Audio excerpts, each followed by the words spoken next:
नमस्कार, good morning. स्वागत है आप सभी का बाजार सवेरे में। मैं हूं आपके साथ कविता थपलियाल, मेरे साथ में मेरी सहयोगी तृप्ति उपाध्याय और अगले आधे घंटे हम शुरुआत करने वाले हैं आपके आज के हफ्ते के आखिरी कारोबारी दिन की। और संडे को बजट है, वो भी एक कारोबारी दिन होगा, लेकिन उससे पहले लगातार बाजार की चाल जिस तरह से हमें जाती हुई दिखाई दे रही है, आज क्या संकेत मिल रहे हैं। विदेशी बाजारों की बात करें, जहां पर यूएस का सेटअप समझेंगे, एशिया के बाजार और साथ ही अन्य संकेतों में कमोडिटीज का क्या हालचाल है, पूरा एक राउंड अप लेकर आएंगे आपके लिए। और हमारे सहयोगी जुड़ चुके हैं हमारे साथ, अभिषेक सत्यव्रतम। अभिषेक, हाय, गुड मॉर्निंग। और अमेरिकी बाजारों से चलिए शुरुआत करते हैं, जहां पर हमने देखा कि एक मिक्स्ड एक्शन हमें देखने को मिला है। जहां तक गिफ्ट निफ्टी के सपोर्ट की बात है, हम देख रहे हैं 25,450 के ऊपर के फिलहाल के संकेत दिख रहे हैं, लेकिन फिर भी 1.25% की नरमी हमें गिफ्ट निफ्टी के संकेतों में दिखाई दे रही है। एक राउंड अप दे दीजिए जरा, विदेशी बाजारों का क्या हाल है, अमेरिकी बाजार, बीते रात के सेशन और एशिया के बाजारों से भी क्या संकेत। कविता, गुड मॉर्निंग। देखिए, संकेत तो थोड़े से मिले जुले हैं, क्योंकि डाउ जोन्स में कल हमने देखी है 55 अंकों की तेजी। हालांकि लगातार दूसरे सत्र में हमने देखा है कि डाउ में हल्की तेजी बनी है, लेकिन नैस्डैक, एस&पी 500 ये इंट्राडे में भारी गिरावट के शिकार हुए थे और लोअर लेवल से रिकवरी के बावजूद नैस्डैक 172 अंक नीचे ही बंद हुआ। निचले स्तर से लगभग 450 अंकों के आसपास की रिकवरी आई है नैस्डैक में। कल आईटी हेवीवेट्स के जो नतीजे आए थे उसका इम्पैक्ट आना था, और हमने देखा कि माइक्रोसॉफ्ट का जो शेयर है वो 10% टूट गया और मार्च 2020 के बाद शेयर में सबसे बड़ी गिरावट हमने देखी है। क्लाउड ग्रोथ में सुस्ती आई और उसके चलते ये गिरावट आनी थी। परसों के सत्र में आफ्टर मार्केट से संकेत मिल गए थे कि माइक्रोसॉफ्ट के शेयर की ये पिटाई होगी। इसके अलावा कुछ और स्टॉक्स रहे जहां पर एक्शन हमने देखा है। आफ्टर मार्केट में सैंडिस्क का शेयर करीब 14% दौड़ा है। गाइडेंस काफी दमदार इन्होंने दिए हैं। इसके अलावा एप्पल के नतीजे आए, एप्पल के जो नतीजे आए हैं अनुमान से बेहतर रहे हैं। आफ्टर मार्केट में 1% के आसपास की तेजी रही है। कुछ डेटा भी अमेरिका में आए जिस पर हमारी नजर थी। यूएस में बेरोजगारी दावा के आंकड़े आए हैं और ये अनुमान के मुताबिक रही है 2.1 लाख पर। हालांकि आज का दिन बड़ा इंपॉर्टेंट है, क्योंकि आज सुबह डोनाल्ड ट्रंप ने कहा है कि वो यूएस फेड के नए चेयरमैन का ऐलान करेंगे। अब जो फ्रंट रनर बताए जा रहे हैं वो हैं केविन वार्श। हालांकि केविन हैसेट का भी नाम है। देखते हैं कि ट्रंप किसके नाम पर मुहर लगाते हैं, तो ये एक चीज रहेगी नोटिस करने लायक।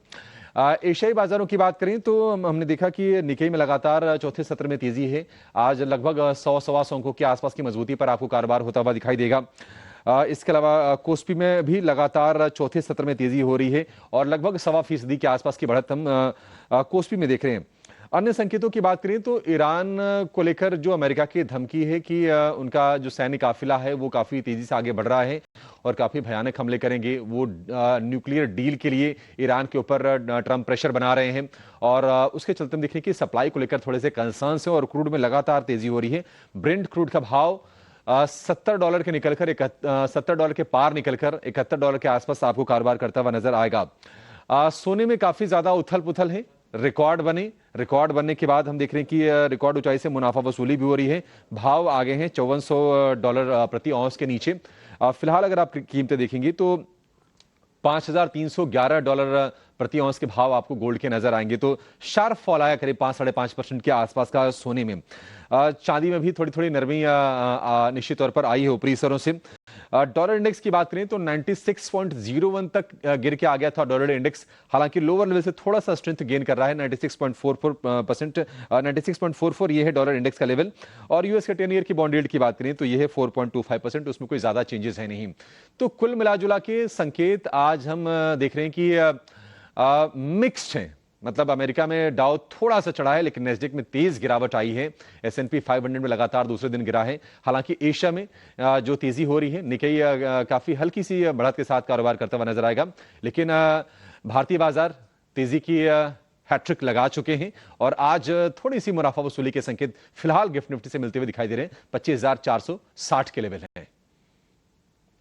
बिल्कुल अभिषेक, आपका बहुत बहुत शुक्रिया ग्लोबल बाज़ारों का पूरा अपडेट देने के लिए। और आज भी काफ़ी अहम दिन है, क्योंकि आज हो सकता है कि ट्रंप नए फेड के चेयरमैन का ऐलान कर दे, तो एक काफ़ी इम्पॉर्टेंट डे हम समझ सकते हैं यूएस के लिहाज से। और देखिए गिफ्ट निफ्टी की बात करें तो फिलहाल 76 अंकों की गिरावट के साथ गिफ्ट निफ्टी 25,462 के लेवल पे कारोबार कर रहा है। देखना होगा किस तरह की ओपनिंग आज हमारे बाजारों की होती है। चलिए आगे बढ़ते हैं और एक नज़र डाल लेते हैं एफआईआईएस और डीआईएस के आंकड़ों पर। तो एफआईआईएस में हमने देखा था बुधवार के सेशन में एक छोटा सा 480 करोड़ का एक यहाँ पर हमको बाइंग आती हुई नजर आई, लेकिन उसके बाद से लगातार यहाँ पर बिकवाली ही होती हुई नजर आ रही है। आखिरी सेशन की बात करें तो देखिए 393 करोड़ की बिकवाली यहाँ पर एफआईआईएस ने की, वहीं डीआईएस लगातार खरीदारी कर रहे। कल के सेशन की बात करें 2638 करोड़ की यहाँ पर खरीदारी का आंकड़ा डीआईएस की तरफ से आया है। 20 जनवरी से 29 जनवरी आप देखेंगे लगातार यहाँ पर सिर्फ एक ही दिन एफआईआईएस की ओर से खरीदारी हुई है, 28 जनवरी को 480 करोड़ की। उसके बाद से लगातार बिकवाली ही होती हुई नजर आ रही है।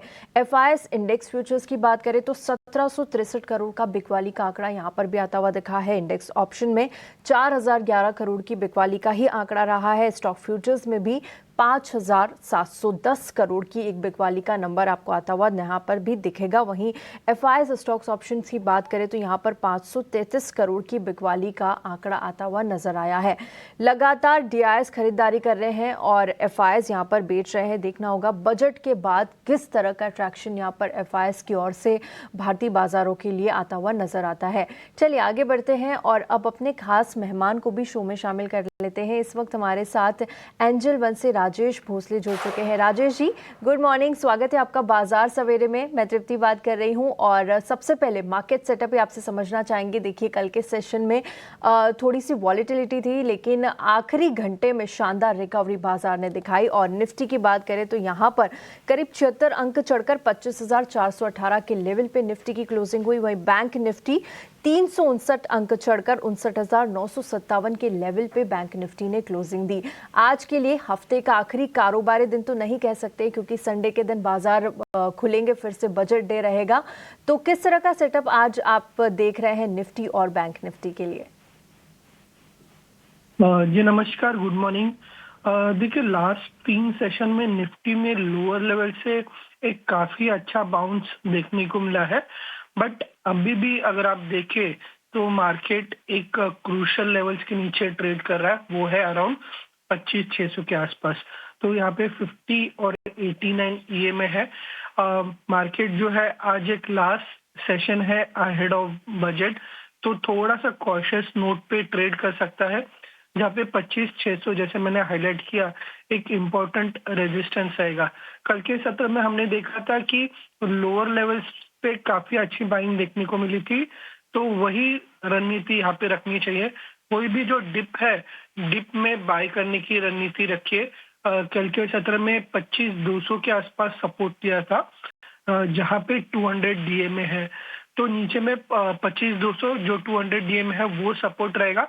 And on the high side 89 EMA के आसपास 25,600 के आसपास जो है मार्केट को रेजिस्टेंस देखने को मिल सकता है। यहाँ पे एक इम्पोर्टेंट टर्न अराउंड जो है हमें बैंक निफ्टी में देखने को मिल रहा है।